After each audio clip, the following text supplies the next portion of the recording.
সুপারিশ মডায় সাংবিধানিক কমিশন সহ এনসিসি নতুন বিভিন্ন কমিশনের প্রস্তাব করা হয়েছে।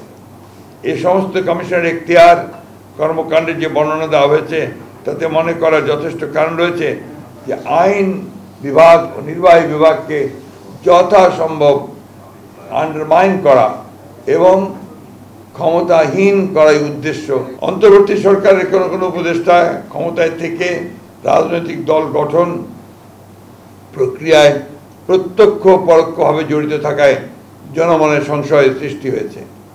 এ প্রক্রিয়ায় প্রশাসন যন্ত্রকে ব্যবহার করার নানা প্রকার লক্ষণ ও প্রমাণ ক্রমেই প্রকাশ পাচ্ছে, যা দেশ ও গণতন্ত্রের জন্য মোটেই শুভকর নয়। যমুনা ইলেকট্রনিক্স ঈদে ডাবল খুশি অফার সিজন 3, যে কোনো পণ্য কিনলেই পাচ্ছেন নিশ্চিত ঈদ উপহার।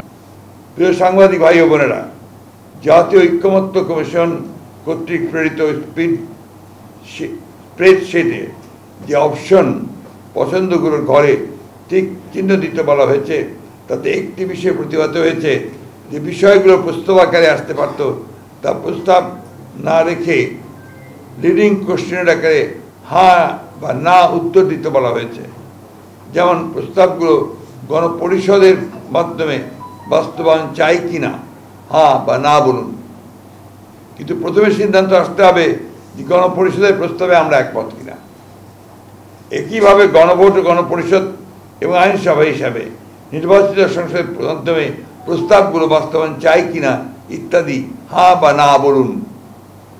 সংবিধানের প্রস্তাবনার প্রিএম্বল মতো অতি গুরুত্বপূর্ণ বিষয় সংস্কার কমিশনের সুপারিশে থাকলেও তাই স্প্রেডশিটে উল্লেখ করা হয়নি।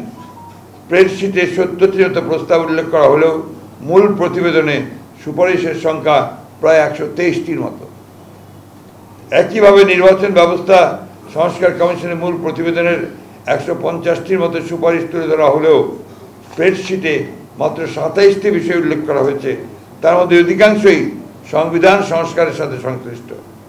তাই আমরা মনে করছি স্প্রেডশিটের সাথে মূল সুপারিশমালার উপর আমাদের মতামত সংযুক্ত করে দিলে বিভ্রান্তি এড়ানো যাবে।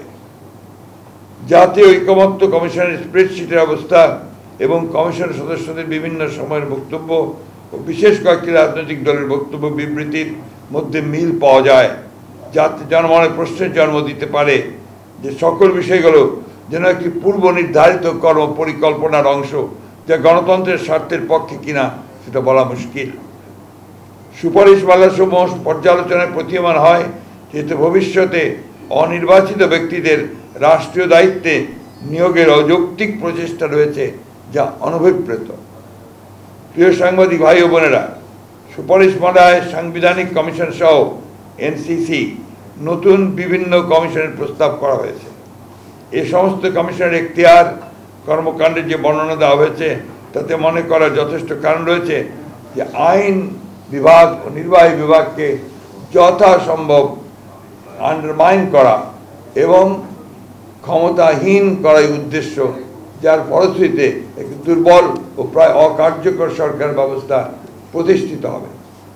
রাষ্ট্রের গণতান্ত্রিক চরিত্র জনগণের মালিকানার প্রতিফলন হয় নির্বাচিত সংসদ এবং জনপ্রতিনিধিদের মাধ্যমে, কিন্তু সংবিধান ও নির্বাচন ব্যবস্থা সংস্কার কমিশনের সুপারিশসমূহ পর্যালোচনা করলে প্রতীয়মান হয় যে রাজনীতিবিদরা অপাঙ্ক্তেয় এবং নির্বাচিত লোকদেরই দেশ পরিচালনার সুযোগ সৃষ্টি করাই শ্রেয়। জনগণের গণতান্ত্রিক ঐতিহ্য, কৃষ্টি এবং সংস্কৃতি, ধর্মবোধ এই বিষয়গুলোকে গুরুত্ব দিয়েই বিভিন্ন সংস্কার ও সাংবিধানিক সংশোধনী প্রণীত হওয়া বাঞ্ছনীয়। ফ্যাসিবাদ বিরোধী জাতীয় ঐক্যকে সমুন্নত রেখে দীর্ঘ প্রায় 16 বছরের ফ্যাসিবাদ বিরোধী গণতান্ত্রিক আন্দোলন ও জুলাই গণ অভ্যুত্থানের শহীদদের স্বপ্ন ও আকাঙ্ক্ষা অনুযায়ী একটি বৈষম্যহীন রাষ্ট্র ও সমাজ ব্যবস্থা প্রতিষ্ঠা করাই বর্তমান সময়ের সর্বোচ্চ অগ্রাধিকার। বৃহত্তর জাতীয় ঐক্যমত্যের ভিত্তিতে একটি শক্তিশালী গণতান্ত্রিক রাজনৈতিক সরকার প্রতিষ্ঠার জন্য আমাদের সকল প্রকার প্রচেষ্টা পরিচালিত হবে, এটাই জাতীয় প্রত্যাশা। আপনাদের সকলকে ধন্যবাদ। আল্লাহ হাফেজ। বাংলাদেশ জিন্দাবাদ।